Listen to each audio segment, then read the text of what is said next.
LB నగర్లో జాగృతి అభ్యుదయ సంఘం చైర్మన్ భావన శ్రీనివాస్ వినూత్న కార్యక్రమం చేపట్టారు.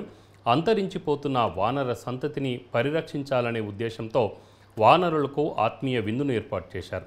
సాహెబ్ నగర్లోని ఆంజనేయ స్వామి దేవాలయం నుంచి కోహెడాలోని ప్రసన్న ఆంజనేయ స్వామి దేవాలయం వరకు బైక్ ర్యాలీ నిర్వహించి వానరులకు అరటి, జామ, క్యారెట్, పల్లీలు తదితర ఆహార పదార్థాలను అందజేశారు. ఈ కార్యక్రమంలో ముఖ్య అతిథిగా పాల్గొన్న టూరిజం కార్పొరేషన్ మాజీ చైర్మన్ ఉప్పల శ్రీనివాస్ గుప్తా జెండా ఊపి ర్యాలీని ప్రారంభించారు. నీరు, ఆహారం దొరకక చనిపోతున్న మూగజీవాలను కాపాడుకోవాల్సిన బాధ్యత ప్రతి ఒక్కరిపై ఉందన్నారు. ప్రతి ఒక్కరూ భావన శ్రీనివాస్ను ఆదర్శంగా తీసుకొని వానరులను రక్షించుకోవాలని పిలుపునిచ్చారు.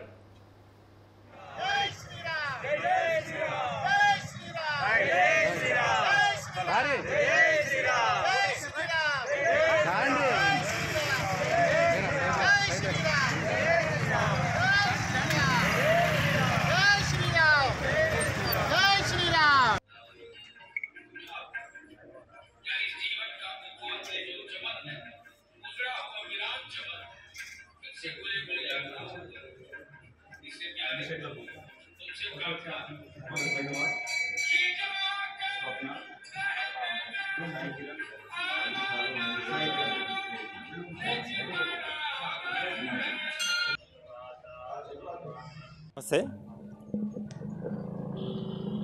జీవ వైవిధ్య పరిరక్షణ, ప్రకృతి పరిరక్షణ అని చెప్పి అనుకుంటుంటాం.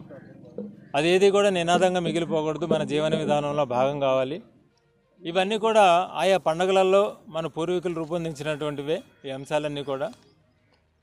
అయితే ప్రత్యేకించి వాళ్ళ దేవాలయాలకి పండుగల సందర్భంలో, అంటే రేపటి హనుమ జయంతి ఉంది, పండుగల సందర్భంలో దేవాలయానికి వెళ్తాం, దర్శనం చేసుకుంటాం, పూజలు చేస్తాం, నైవేద్యం పెడతాం, ప్రసాదాలు తింటాం. అంతవరకే కాకుండా ఇంకొక అడుగు ముందుకేసి అదనంగా ఇంకొక అడుగు ముందుకేసి మరి ఆ హనుమంతుడి వారసులు వానర సైన్యం ఇంకా ఉన్నారు మన మధ్యలో. అంటే ఆ వానర సైన్యాన్ని ఇప్పుడు మనం నల్గొండ రూటు, అటు గిద్దలూరు రూట్లో ట్రైన్లో వెళ్తుంటే ఈ ఎండాకాలము అన్నము నీళ్లు లేక, ఆహారం నీళ్లు లేక రైలు పట్టాలమ్మంటే పడి చనిపోతున్నాయి అనేటువంటిది చూసాం, వాట్సాప్లో వార్తలలో వచ్చినాయి.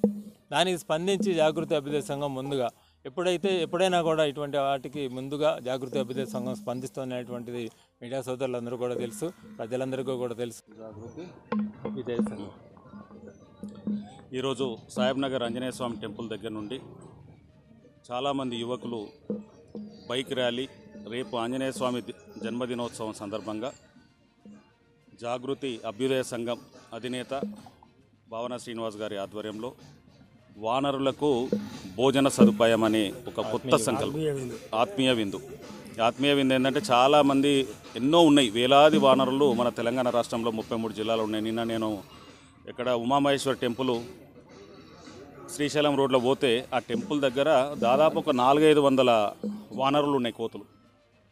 అసలు వాళ్ళకు భోజనాలు పెట్టడానికి చాలా ప్రాబ్లమ్స్ అవుతున్నాయి. ఎందుకంటే ఒక దేవుని రూపమే, ఆంజనేయ స్వామి రూపమే మనకు వానరులు. కాబట్టి ఆ వానరులకు ఆకలిని తీర్చే విధంగా మన భావన శ్రీనివాస్ గారు ఒక కొత్త సంకల్పంతో, శ్రీనివాస్ గారిని చూసుకొని మీ మీడియా ద్వారా చాలామంది కూడా వానరులకు అరటి పండ్లు కావచ్చు, అన్నం కావచ్చు, యాపిల్స్ కావచ్చు, ఏదో ఒక పండ్ల భోజనాన్ని ప్రతి ఒక్కరు కూడా ఒక మనం ఎట్లా